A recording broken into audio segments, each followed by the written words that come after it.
যেহেতু এই বিশ্বের মাঝে পবিত্র কোরআনের দ্বিতীয় সর্বোত্তম ব্যাখ্যাকারী হলেন মুহাম্মদুর রাসূলুল্লাহ সাল্লাল্লাহু আলাইহি ওয়াসাল্লাম, আসুন বিশ্বনবী মুহাম্মদুর রাসূলুল্লাহ সাল্লাল্লাহু আলাইহি ওয়াসাল্লাম এই আয়াতকে উম্মতে মুহাম্মদী কিভাবে বুঝিয়েছেন, তার সাহাবায়ে কেরামকে, তার উম্মতকে কি দিক নির্দেশনা তিনি প্রদান করেছেন।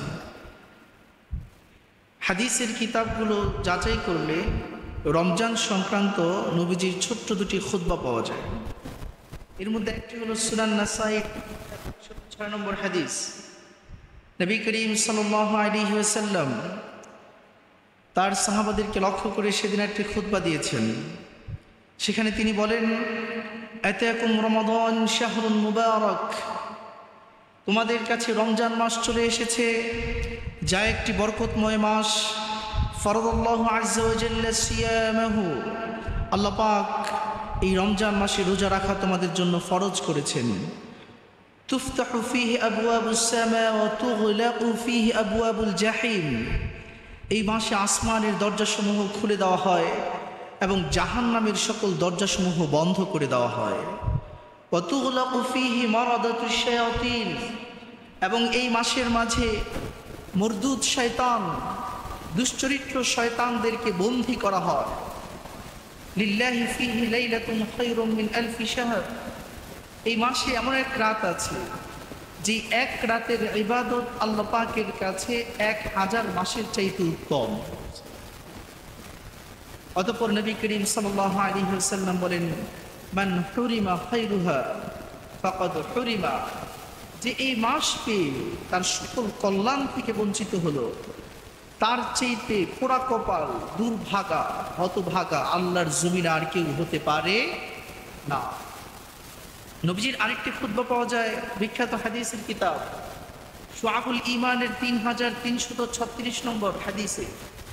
নবীজি সেই খুতবায় উল্লেখ করেন, ইয়া আইয়ুহান নাস, হে লোক সকল, কদ আযাল্লাকুম শাহরুন আযীম শাহরুন মুবারক, তোমাদের কাছে এক মহান মাস এসেছে। রব্বুল আলামিন পবিত্র কোরআনের 4টি জিনিসকে আযীম বলেছেন। এর মধ্যে কোরআনকে আল্লাহ পাক আযীম বলেছেন। কোরআনের সাথে যেহেতু রমজান মিলে গেছে, এজন্য আল্লাহ সুবহানাহু ওয়া তাআলা রমজান মাসকেও মহান বলেছেন, যেই মাসে বরকত পরিপূর্ণ। শাহরুন ফীহি লাইলাতুন খায়রুম মিন আলফি শাহর, যেই মাসের একটি রজনী 1000 মাসের ইবাদতের চাইতে উত্তম।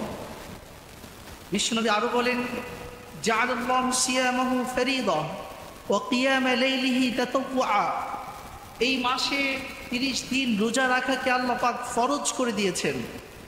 কেউ চাইলে রোজা ভাঙতে পারবে না, বরং প্রত্যেক মুমিন মুসলমান প্রাপ্তবয়স্ক নর নারীর উপর রোজা রাখা ফরজ করেছেন আল্লাহ সুবহানাহু ওয়া তাআলা।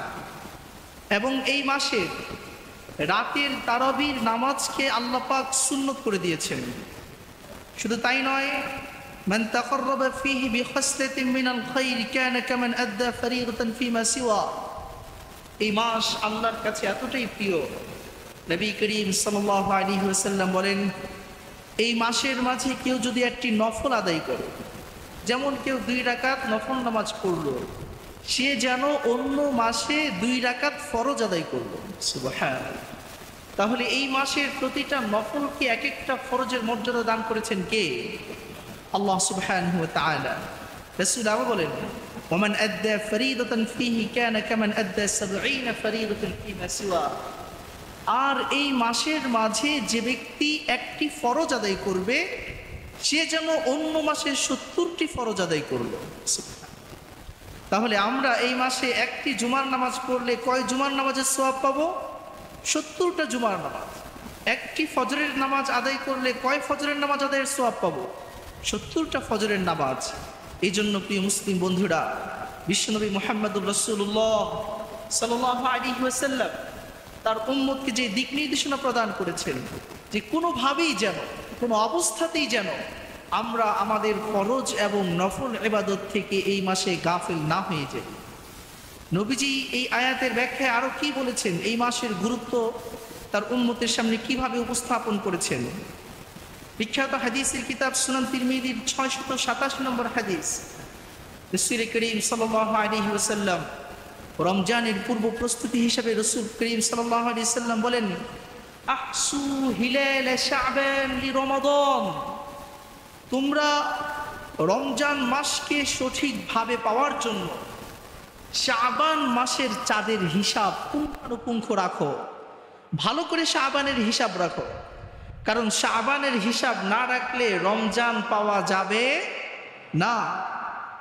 এই জন্য আমরা রোজা কি সৌদি আরবের সাথে রাখবো নাকি বাংলাদেশে চাঁদ দেখে রাখবো?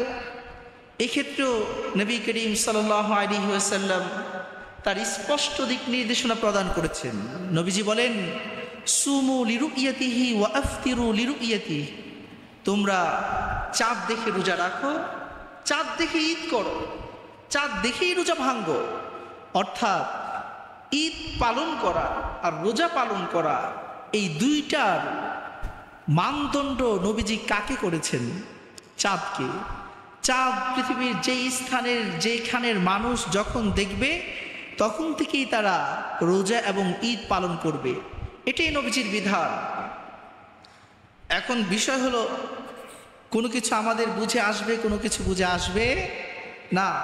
এ নিয়ে যদিও বিশাল তর্ক আছে এবং এটা স্বতন্ত্র একটি আলোচনার দাবি রাখে যে আসলেই সৌদি আরবের সাথে আমরা রোজা রাখতে পারি নাকি আমরা বাংলাদেশে যখন চাঁদ দেখব তখন থেকে রোজা রাখবো।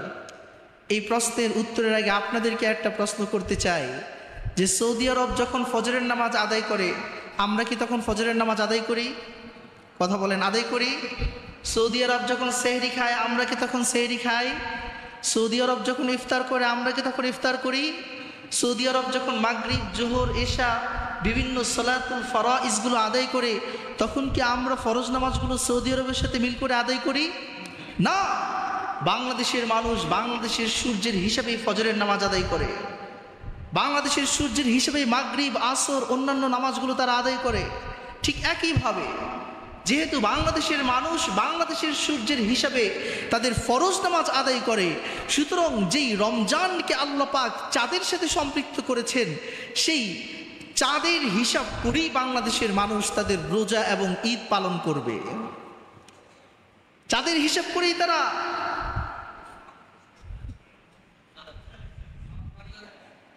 সাউন্ড একটু ক্লিয়ার করে দেন।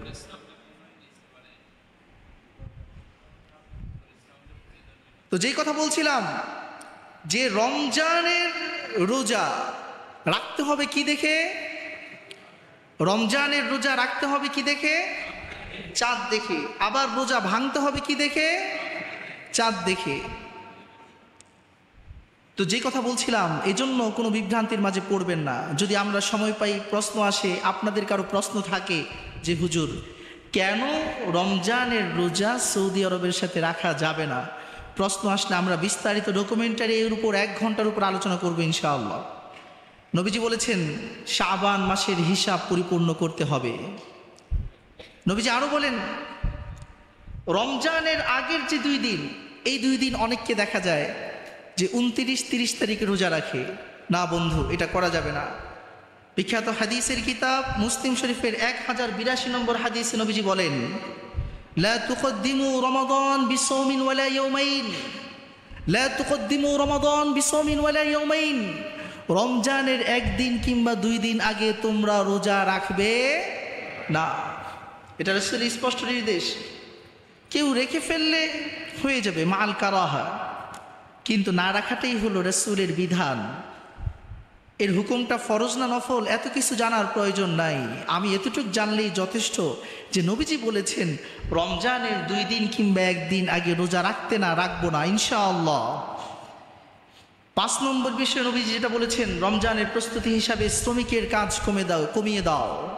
বিশ্বনবী মুহাম্মদুর রাসূলুল্লাহ সাল্লাল্লাহু আলাইহি ওয়াসাল্লাম বলেন, মান খাফফাফা আন মামলুকিহি ফিহি গফারাল্লাহু লাহু ওয়া আ'তাকাহু মিনান নার। রমজান মাসে যারা তাদের কর্মচারী, চাকর, নৌকর, তাদের শ্রমিকদের শ্রমকে কমিয়ে দিবে, বিশ্বনবী মুহাম্মদুর রাসূলুল্লাহ সাল্লাল্লাহু আলাইহি ওয়াসাল্লাম তাদেরকে 2টা সুসংবাদ শুনিয়েছেন। নাম্বার 1, যে আল্লাহ পাক তার সমস্ত জীবনের গুনাহ খাতাগুলো মাফ করে দিবেন। অবশ্যই কবিরা গুনাহ ছাড়া, কবিরা গুনাহ তওবা ছাড়া মাফ হয়। এখন থেকে মনে রাখবেন, হাদিসে যতগুলো আমলের ক্ষেত্রে বলা হয়েছে গুনাহ মাফ করে দেওয়া হবে, সমস্ত গুনাহগুলো সগীরা গুনাহের ক্ষেত্রে প্রযোজ্য। কবিরা গুনাহ তওবা ছাড়া মাফ হয় না। নবীজি দ্বিতীয় সুসংবাদ শুনিয়েছেন যে রমজানে তার শ্রমিকের কাজকে কমায়া দিবে, হালকা করে দিবে, যেহেতু তারাও রোজা রেখেছে। নবীজি বলেন ওয়া আ'তাকাহু মিনান নার, আল্লাহ সুবহানাহু ওয়া তাআলা তাকে জাহান্নামের আগুন থেকে আজাদ দিয়ে দেন। শুধু তাই নয়, বিষ্ণু আরো বলেন লিসসাইমি ফারহাতান, ফারহাতুন ইনদা ফিতরিহি ওয়া ফারহাতুন ইনদা লিকাই রাব্বিহি। রোজাদার দুইটা খুশি লাভ করে, দুইটা আনন্দ পায়। একটা আনন্দ যখন সে রোজা ভাঙে, অর্থাৎ এর দুটো তাফসীর হতে পারে। নাম্বার ওয়ান, যে ইফতারের সময় রোজা ভাঙে সে। বলুন তো, ইফতারের যে ফ্লেভার এবং যেই মজা, এটা কি পৃথিবীর অন্য কোনো খাবারে পাওয়া যায়? রমজানের ইফতারের সময় আমাদের একটি আনন্দ উৎসব মুখর পরিবেশ সমস্ত মুসলিম কান্ট্রি, মুসলমানদের অন্তরে, ঘরে ঘরে, পাড়ায়, মহল্লায় তৈরি হয়ে যায়। ঠিক একইভাবে এর আরেকটি তাফসীর হলো ঈদের দিন, যেদিন 30 দিন মুমিন তার রোজাকে পরিপূর্ণ করে, তার জন্য 30তম দিনের প্রথম দিন, পরের দিন যেটা শাওয়ালের 1 তারিখ, সেই দিনটিকে আনন্দ উৎসবের দিন হিসাবে মুসলমানদের জন্য নির্ধারণ করে দিয়েছেন কে? আল্লাহ পাক। এখানে সে আনন্দ উদযাপন করে। তো ফারহাতুন ইনদা ফিতরি, যখন সে রোজা ভাঙ্গে তখন আনন্দ করে, উৎসব মুখর আমেজে ইফতার করে, ঈদ উদযাপন করে। নবীজি বলেন আরেকটা আনন্দ তার বাকি আছে, ওয়া ফারহাতুন ইনদা লিকাই রাব্বিহি, আর যখন সে তার রবের সাথে সাক্ষাৎ করবে তখন সে চূড়ান্ত আনন্দ লাভ করবে। কারণ কি? নবী করিম সাল্লাল্লাহু আলাইহি ওয়াসাল্লাম আরেক হাদিসে বলেন কুল্লু আমালি ইবনি আদম লাহ, বনি আদম যত আমল করে প্রত্যেকটা আমল সে যেন নিজের জন্য করে। কারণ এখানে সে মানুষকে দেখাতে পারে, নাও দেখাতে পারে, অহংকার করতে পারে, নাও করতে পারে। এই জন্য রাসূল করিম সাল্লাল্লাহু আলাইহি ওয়াসাল্লাম বলেন মুমিন মুসলমান যত আমল করে সমস্ত আমলকে আল্লাহ সুবহানাহু ওয়া তাআলা কারো বেলায় 10 গুণ, কারো বেলায় 70 গুণ, কারো বেলায় 100 গুণ, কারো বেলায় 500 গুণ, কারো বেলায় রব্বুল আলামিন এক একটা আমলের বিনিময়ে 700 গুণ পর্যন্ত সওয়াব বাড়ায় দেন। কিসের উপর নির্ভর করবে? নিয়তের উপর। কিসের উপর নির্ভর করবে? নিয়তের উপর। নিয়ত যেমন আমল তেমন। এই জন্য প্রিয় বন্ধুরা আমার, কিন্তু নবীজি বলেছেন আসসাওমু লি ওয়া আনা আজজি বিহি, রোজা আমার জন্য আর রোজার প্রতিদান আমি স্বয়ং রব্বুল আলামিন আমার বান্দাকে প্রদান করব। রোজার প্রতিদান আমি নিজেই আমার বান্দাকে দিব। রোজার প্রতিদান এমনভাবে আমি লুকায় রাখছি, পৃথিবীর কোনো মানুষের সামনে সেটাকে আমি ঘোষণা করি নাই। এবার চিন্তা করে দেখেন, আকায়ে দো জাহা তাজদার মদিনা বিশ্বনবী মুহাম্মদুর রাসূলুল্লাহ সাল্লাল্লাহু আলাইহি ওয়াসাল্লাম যে মহান মালিকের কাছ থেকে এই বাণীগুলো বর্ণনা করেছেন, সেই আল্লাহ রব্বুল আলামিন যখন মুমিন মুসলমানদের জন্য রমজানের পুরস্কারকে গোপন করে রাখেন, তার চাইতে শ্রেষ্ঠ পুরস্কার প্রতিদান আর হতে পারে না। এই জন্য আমরা চেষ্টা করব যেদিন আমরা রবের সামনে যাব, লাআল্লাকা তারদা, আল্লাহ পাক বলছে বান্দা আমি তোকে এত দিব, এত দিব যে তুমি খুশি আর খুশি হয়ে যাইবা। সুবহান, তোমাকে খুশি করে আমি ছাড়ব। এই জন্য, কারণ পৃথিবীতে একমাত্র রোজাই এমন ইবাদত যেটা মানুষ একমাত্র কার খুশির জন্য করে? আল্লাহর খুশির জন্য। সব আমল দেখায়া করা যায়, কিন্তু রোজা দেখায়া করা যায়, এটা প্রদর্শন করা যায় না। ফাস্টিং কি কখনো প্রদর্শন করা যায় না। এই জন্য নবী করিম সাল্লাল্লাহু আলাইহি ওয়াসাল্লাম আরও বলেন, আমরা যখন রোজা রাখি, রোজাটা আল্লাহর কাছে কত প্রিয়, যেই রোজার প্রতিদান আল্লাহ স্বয়ং নিজে দেওয়ার ঘোষণা দিয়েছেন। নবী করিম সাল্লাল্লাহু আলাইহি ওয়াসাল্লাম বলেন লা খুলুফু ফীহি আতয়াবু ইনদাল্লাহি মিন রিহিল মিস্ক, রোজাদার মুখের মাঝে যেই দুর্গন্ধ তৈরি হয়, পেট যখন খালি থাকে তার পেটের মাঝে দুর্গন্ধ তৈরি হয়, রোজাদারের মুখে যেই দুর্গন্ধ তৈরি হয় সেই দুর্গন্ধ আল্লাহ রব্বুল আলামিনের কাছে মিশকের সুগন্ধির চাইতেও প্রিয়। সুবহানাল্লাহ। চিন্তা করে দেখেছেন, যেখানে আল্লাহ পাক বলেন মসজিদে গেলে মুখ ওয়াশ করে যাও, পেঁয়াজ খেয়ে সিগারেট খেয়ে মুখে দুর্গন্ধ নিয়ে মিসওয়াক দাঁত পরিষ্কার না করে মসজিদে প্রবেশ করো না, খুদু জিনাতাকুম ইনদা কুল্লি মসজিদ, বরং মসজিদে যাওয়ার আগে, রবের সাথে সাক্ষাৎ করার আগে পরিপাটি সৌন্দর্য গ্রহণ করে তারপর মসজিদে প্রবেশ করো। সেই রব্বুল আলামিন যখন বলছেন রোজাদার যখন রোজা রাখে আর তার মুখের মধ্যে দুর্গন্ধ তৈরি হয়, এ বান্দা তুমি ভয় পেও না, তুমি মনকে ছোট করো না, তোমার এই মুখের দুর্গন্ধ আমার কাছে মিশকে আম্বরের চাইতে অধিক প্রিয়। এবার চিন্তা করে দেখেন, তাহলে সেই রোজা আমাদের রাখার দরকার আছে না নাই? নবীজি আরো বলেন, এই রমজান মাসকে আল্লাহ পাক গুরুত্ব দিয়ে 3 ভাগে ভাগ করেছেন, 3 দশক, যেটা আপনারা জানেন। আউয়ালুহু রহমা, যার প্রথম দশকে আল্লাহ পাক রহমত দিয়ে ভরে দিয়েছেন। ওয়া আওসাতুহু মাগফিরা, মাঝখানের দশককে আল্লাহ পাক ক্ষমার দশক হিসাবে, গুনাহ মাফের দশক হিসাবে আল্লাহ পাক ঘোষণা করেছেন। শেষ দশককে ওয়া আখিরুহু ইতকুম মিনান নার, রমজানের শেষ দশককে রব্বুল আলামিন জাহান্নাম থেকে নাজাতের দশক হিসেবে আল্লাহ পাক ঘোষণা করে দিয়েছেন। সুবহানাল্লাহ। এই জন্য নবীজি বলেছেন যে রমজান না পেয়ে, রমজান পেয়েও নিজের গুনাহ খাতা মাফ করাইতে পারল না, তার চাইতে হতভাগা আর কেউ নাই। যে রমজান পেয়েও নিজেকে জান্নাতি বানাইতে পারল না, জাহান্নাম থেকে নিজের নাজাতের সার্টিফিকেট গ্রহণ করতে পারল না, তার চাইতে আর হতভাগা কেউ হতে পারে না। রমজান মাসটা এতটাই গুরুত্বপূর্ণ। আমরা নিজেরা রোজা রাখি, অনেক ভুলের কারণে আমাদের রোজার সওয়াব পরিপূর্ণ নাও পেতে পারি, কিন্তু নবী করিম সাল্লাল্লাহু আলাইহি ওয়াসাল্লাম উম্মতের জন্য এমন কিছু আমল দিয়ে গেছেন যে আমলগুলো করে আমরা রোজা রাখবো একটা, কিন্তু শত শত মুমিন মুসলমানদের রোজা রাখার সওয়াব আল্লাহ পাক আমাদেরকে দান করবেন। সেটা কিভাবে? আমাদের মসজিদগুলোতে বিভিন্ন ইফতারের আয়োজন হয়, বাসা বাড়িতে ইফতার মাহফিলের আয়োজন হয়, অথবা অনেক ক্ষেত্রে অসহায় এলাকার গরিব দুঃখী মানুষরা তাদের ইফতার করার ব্যবস্থা নাই। রাসূল করিম সাল্লাল্লাহু আলাইহি ওয়াসাল্লাম বলেন, মান আফতারা সাইমান ফালাহু আজরু সিয়ামিহি ওয়ালাউ বিতামরাতিন আও কামা ক্বালা আলাইহি সাল্লাতু ওয়াসসালাম, যে মুমিন বান্দা কোনো একজন রোজাদারকে ইফতার করাবে, আল্লাহ সুবহানাহু ওয়া তাআলা সেই মুমিন বান্দার আমল নামায় পরিপূর্ণ ওই রোজাদারের রোজা রাখার সওয়াব দান করবেন। এখন বলতে পারেন, আমার তো সকলকে ইফতার করানোর মতো টাকা নাই। রাসূল বলে গিয়েছেন সাল্লাল্লাহু আলাইহি ওয়াসাল্লাম, কেউ যদি একটা খেজুর দিয়ে ইফতার করায়, 1 গ্লাস পানি দিয়ে ইফতার করায়, অথবা যে শরবত বানানো হচ্ছে সেই শরবতের চিনি প্রদান করে, অথবা বুট ছোলা থেকে শুরু করে ইফতারের যে কোনো একটা আইটেম প্রদান করে, এর মাধ্যমেও যদি সে রোজাদারদের ইফতার করার আমলে শরিক থাকে। একটা মসজিদে, বড় মসজিদগুলোতে দেখা যায় 400-500 মানুষ ইফতার করে। এখন যদি আপনার শরবতের চিনি সকলের শরবতে চলে যায়, বিশ্বনবীর হাদিস অনুযায়ী এই 500 মানুষ যে মসজিদে বসে ইফতার করছে, আল্লাহ রব্বুল আলামিন যারা, যে সকল বান্দারা এই টোটাল ইফতারের আয়োজন করেছে, তাদের আমল নামায়ও পরিপূর্ণ ইফতার এবং রোজার সওয়াব লিখে দিবেন। সুবহানাল্লাহ। আসুন আমরা চেষ্টা করব প্রতিদিন 1-2 জন রোজাদারকে ইফতার করাতে, দাওয়াত দিতে, তাদের মেহমানদারি করতে।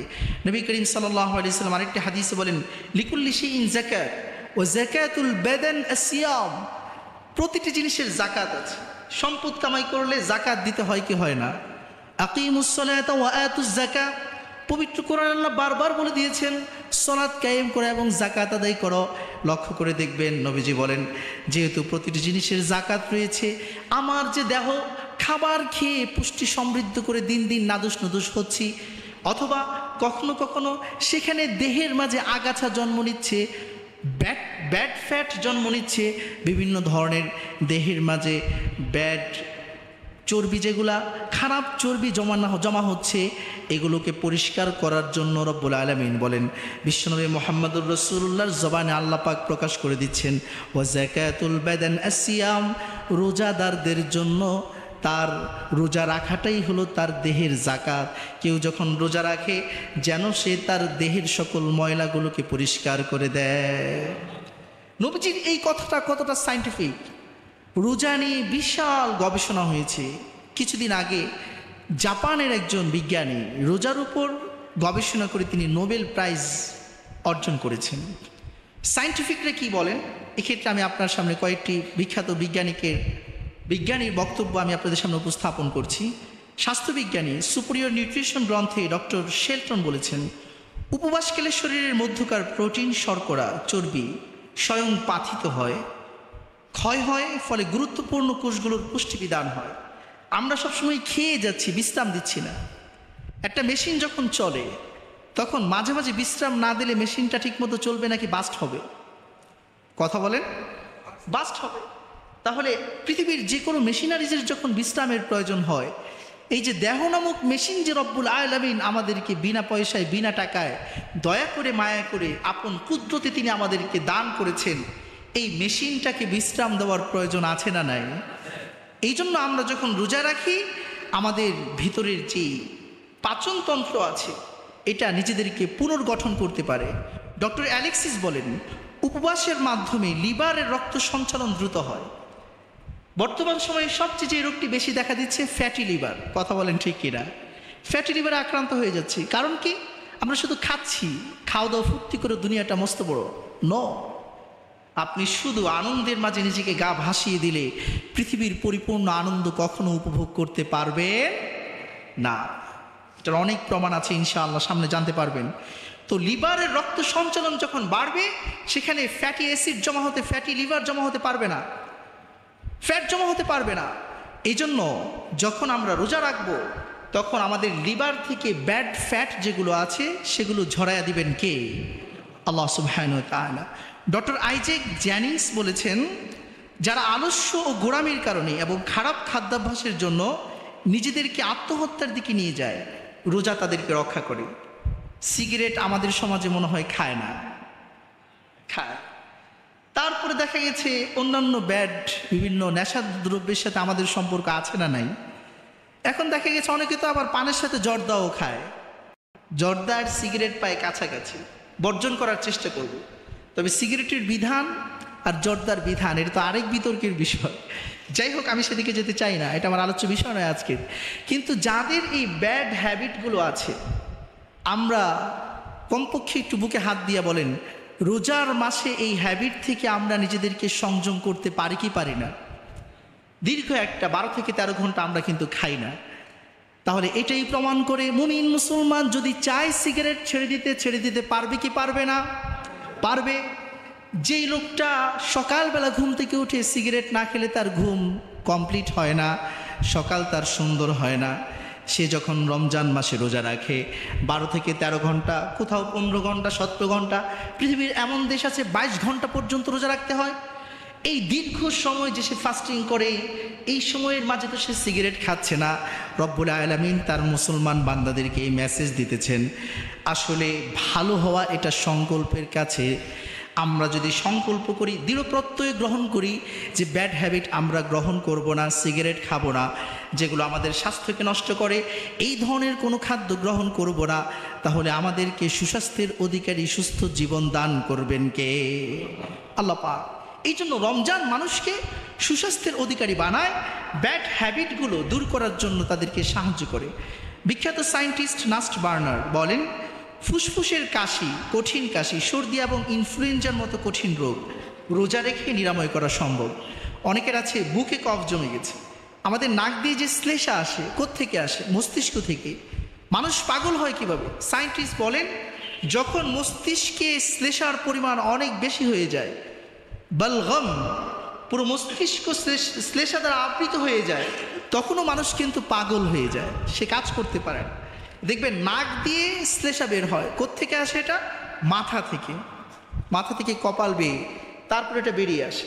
এই জন্য আপনার ব্রেনকে শক্তিশালী করার জন্য, ঠান্ডা সর্দিজনিত সকল রোগ বালাই থেকে, ইনফ্লুয়েঞ্জার মতো কঠিন মারাত্মক রোগ থেকে বাঁচার জন্য রোজা মানুষকে সহায়তা করে, এবং রোজা তাকে সেখানে হেল্পফুল হিসাবে পৃথিবীতে আবির্ভূত হয়েছে। প্রিয় বন্ধুরা, বিখ্যাত বিজ্ঞানী ডক্টর দেওয়ান A.K.M. আব্দুর রহিম বলেছেন, রোজা রাখার ফলে মস্তিষ্ক ও স্নায়ুতন্ত্র সর্বাধিক উজ্জীবিত হয়, ফলে ব্রেন শক্তিশালী হয়, যার ব্যাখ্যা একটু আগে আপনারা জেনেছেন। এই জন্য আমি বলবো, প্রকৃত কোনো মুসলমান রোজা ছাড়তে পারে? চিকিৎসা বিজ্ঞানী ডক্টর আব্রাহাম জেহিং গড়ি বলেছেন, রোজা হলো পরম হিতৈষী ঔষধ বিশেষ, কারণ রোজা পালনের ফলে বাতরোগ, বহুমূত্র রোগ, আজীর্ণ, হৃদরোগ, রক্তচাপজনিত ব্যাধিতে মানুষ কম আক্রান্ত হয়। অনেকেই আছেন যে অসুস্থতার ভয়ে রোজা রাখেন না। রোজা না রাখতে হলে অবশ্যই মুসলিম, শক্তিশালী, ভালো ডক্টরের পরামর্শ নিয়ে তারপর সিদ্ধান্ত গ্রহণ করতে হবে। অতঃপর ভালো মুফতির সাথে আপনার সেটাকে পরামর্শ করে নিতে হবে যে আমার যে রোগ হয়েছে তার কারণে রোজা রাখলে কি ক্ষতি হবে কিনা। যদি ডক্টর এবং মুফতি উভয়ের সিদ্ধান্ত এক হয়ে যায় তাহলে আপনি রোজা ভাঙতে পারবেন। 7 নম্বর যে বিষয়টি গবেষণায় উঠে এসেছে, দেখা গেছে প্যাট্রিক আলসারের রোগীরা রোজা রাখলে তাদের প্যাট্রিক আলসার ভালো হয়ে যাচ্ছে। সুবহানাল্লাহ। প্যাট্রিক আলসার কি পরিমাণ কঠিন আলসার! অনেকে জন্ডিসের দোহাই দিয়ে রোজা রাখে না, আছে না নাই? আমার জন্ডিস বেড়ে যাবে। আরে ভাই, গবেষণায় দেখা গেছে প্যাট্রিক আলসারের রোগীরা পর্যন্ত সুস্থ হয়ে যাচ্ছে। 8 নম্বর, রোজার ফলে মস্তিষ্কের সেরিবেলাম ও লিমেরিক সিস্টেমের উপর নিয়ন্ত্রণ বাড়ে, ফলে তা মনের অশান্তি দূর করে বহুমূত্র রোগের প্রাথমিক পর্যায়ে রোজা রাখার জন্য খুবই উপকারী। যাদের বহুমূত্র রোগ আছে, বেশি বেশি পেশাব করেন, সহজ কথায় ডায়াবেটিসের পূর্ব লক্ষণ, গবেষণায় দেখা গেছে তারা যদি 15 দিন পর্যন্ত রোজা রাখেন ধারাবাহিক, এই ধারাবাহিক 15 দিন রোজা রাখা তাদের বহু পেশাব করা যে বহুমূত্র যে রোগটা, এইটাকে তারা প্রায় 80% কমায় দেয়। সুবহানাল্লাহ। তাহলে এবার চিন্তা করে দেখেন, অপরদিকে বর্তমান পৃথিবীতে ডায়াবেটিসের রোগীদেরকে তো এমনিই কম খাইতে বলা হয়, তাহলে তাদের জন্য রোজার চাইতে উত্তম কোনো পাথেয় হতে পারে না। 9 নম্বর, আধুনিক চিকিৎসা বিজ্ঞান রোজা রাখলে কিডনিতে থাকা পাথর ও চুন দূরীভূত হয়ে যায়। আমরা যে খাবারগুলো খাই, আমাদের কিডনিতে এই খাবারের কণা, বিভিন্ন পাথর সদৃশ যে অংশগুলো আছে, এগুলো জমতে জমতে একসময় কিডনিতে পাথর হয়। ডক্টররা বলেন কেউ যদি রোজা রাখে তাহলে কিডনি সেই পাথরগুলো রিসাইক্লিং করার জন্য সময় পায়।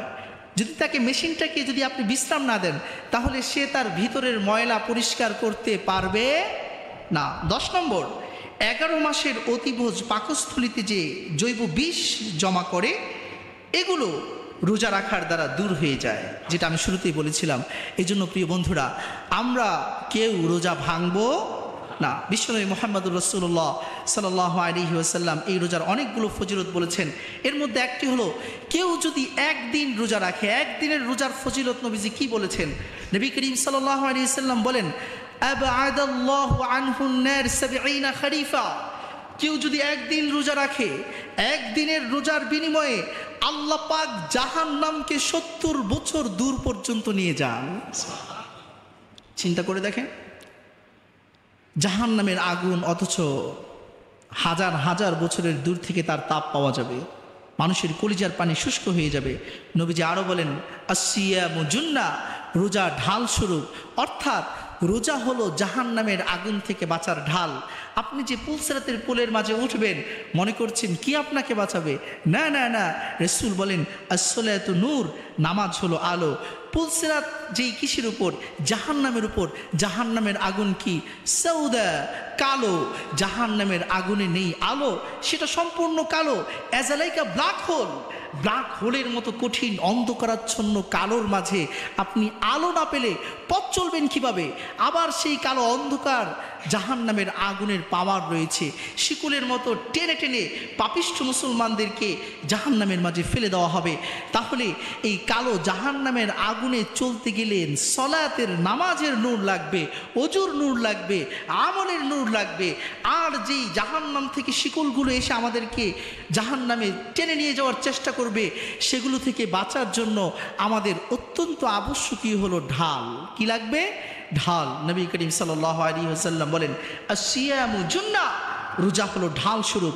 আমরা যখন রোজা রাখবো, এই রোজা পুলসিরাতের পুলের উপর আমাদের জন্য জাহান্নাম থেকে বাঁচার ঢাল বানায় দেবেন কে? আল্লাহ সুবহানাহু ওয়া তাআলা। ওয়া হুয়া তরিকুন আযীমুন ইলাল জান্নাহ, এই রোজা আমাদেরকে জান্নাতের পথে নিয়ে যাবে। শুধু তাই নয়, রব্বুল আলামিন জান্নাতের অনেকগুলো দরজা রেখেছেন, কিন্তু রোজাদারদের জন্য একটি স্পেশাল দরজা রেখেছেন। সেই দরজার নাম হলো রাইয়ান। সেই দরজার নাম কি? রাইয়ান। রোজাদারদের জন্য স্পেশাল দরজা, রোজাদার ছাড়া এই দরজা দিয়ে কেউ সেই জান্নাতে প্রবেশ করতে পারবে না। হাদিস শরীফে নবীজি স্পষ্ট বলে দিয়েছেন, সকল রোজাদার জান্নাতীরা যখন রাইয়ান নামক দরজা দিয়ে জান্নাতে প্রবেশ করবে, অতঃপর সেই দরজাকে বন্ধ করে দেওয়া হবে। পৃথিবীর আর কোনো মুসলমানদেরকে, বেরোজদার কোনো মুসলমান সেই রাইয়ান নামক দরজা দিয়ে প্রবেশ করতে পারবে। রাইয়ান মানে হলো তৃপ্ত হওয়া, অধিক তৃপ্তকারী। অর্থাৎ যেই মুমিন বান্দা রোজার আমল দুনিয়াতে করে যাবে, সে রাইয়ান নামক জান্নাতের দরজা দিয়ে যখন ভিতরে প্রবেশ করবে, রব্বুল আলামিন এমন পানিও তাকে পান করাবেন, কাউসার তো আছেই, কিন্তু এই দরজার বৈশিষ্ট্যটাই এমন যে পুরো জান্নাতের মাঝে কোনো দিন সে আর তৃষ্ণার্ত হবে না। প্রিয় বন্ধুরা আমার, নবী করিম সাল্লাল্লাহু আলাইহি ওয়াসাল্লাম রোজার আরেকটা ফজিলতের কথা বলেছেন যে কাল কিয়ামতের ময়দানে যেদিন আমাদের কোনো সুপারিশকারী থাকবে না, কিন্তু দুইটা আমল আছে যেটা আমাদের জন্য সুপারিশ করবে। আল কুরআন ইয়াশফাউ লি সাহিবিহি ইয়াউমাল কিয়ামা, কোরআন কিয়ামতের ময়দানে তার কোরআন তেলাওয়াতকারী মুমিন বান্দার জন্য সুপারিশ করে জান্নাতে নিয়ে যাবে। আরেকটা আমল হলো রোজা। রোজাও যে রোজা রাখবে তাকে আল্লাহর দরবারে সুপারিশ করে সরাসরি রব্বে করিমের জান্নাতে প্রবেশ করায় দেবে। সুবহানাল্লাহ। অপরদিকে নবী করিম সাল্লাল্লাহু আলাইহি সাল্লাম আরও বলেছেন, এরপরে পুরো রমজান মাসকে আল্লাহ পাক অফারে ভরপুর করে দিয়েছেন। আমাদের সিমগুলো, কোম্পানিগুলো বলে যে রাত 12টা থেকে 4টা পর্যন্ত যত অফার, এবং সেই অফারের ঢেউয়ে, সেই অফারের স্রোতে আমাদের যুব সমাজ, আমাদের তরুণ তরুণী ভেসে যাচ্ছে। কথা বলেন ঠিক কিনা? এই জন্য আমাদেরকে সতর্ক হওয়া উচিত। কেন অফারগুলো দেয়? তাদের সেলস, তাদের টক টাইম বেশি সেল হওয়ার জন্য। অপরদিকে রব্বুল আলামিন পুরো রমজান মাসটাকে অফারে ভরপুর করে দিয়েছেন। নবী করিম সাল্লাল্লাহু আলাইহি সাল্লাম বলেন, মান সামা রমাদান ঈমানান ওয়া ইহতিসাবান গুফিরা লাহু মা তাকাদ্দামা মিন যামবি, যে রমজানের রোজাগুলো ঈমানের সাথে সওয়াবের নিয়তে আল্লাহকে রাজি খুশি করার জন্য রাখবে, রব্বুল আলামিন তার পিছনের সমস্ত গুনাহ খাতা মাফ করে দিবেন। নবীজি আরও বলেন, মান কামা রমাদানা ঈমানান ওয়া ইহতিসাবান গুফিরা লাহু মা তাকাদ্দামা মিন যামবি, যে রমজানের রাতের তারাবির নামাজ আদায় করবে, তারাবির নামাজ আদায় করবে। আপনারা তারাবির নামাজ, খতমে তারাবি আদায় করার চেষ্টা করবেন ইনশাআল্লাহ। এটা কারণ কোরআন তো নিজেদের পড়া কম হয়, কমপক্ষে তারাবির নামাজে কোরআন তেলাওয়াত শোনা হলেও হয়তো আল্লাহ পাক আমাদের অন্যান্য গাফলতি মাফ করে দিবেন ইনশাআল্লাহ। এজন্য খতম তারাবি আদায় করবেন। রাসূল কি বলেন? তারাবির নামাজ যে আদায় করবে, আল্লাহ পাক তার পিছনের সমস্ত গুনাহ খাতা মাফ করে দিবেন। এর চেয়ে তো বড় অফার রাসূল দিচ্ছেন, শুধু এক রাতে সেই অফার লাভ করতে পারেন।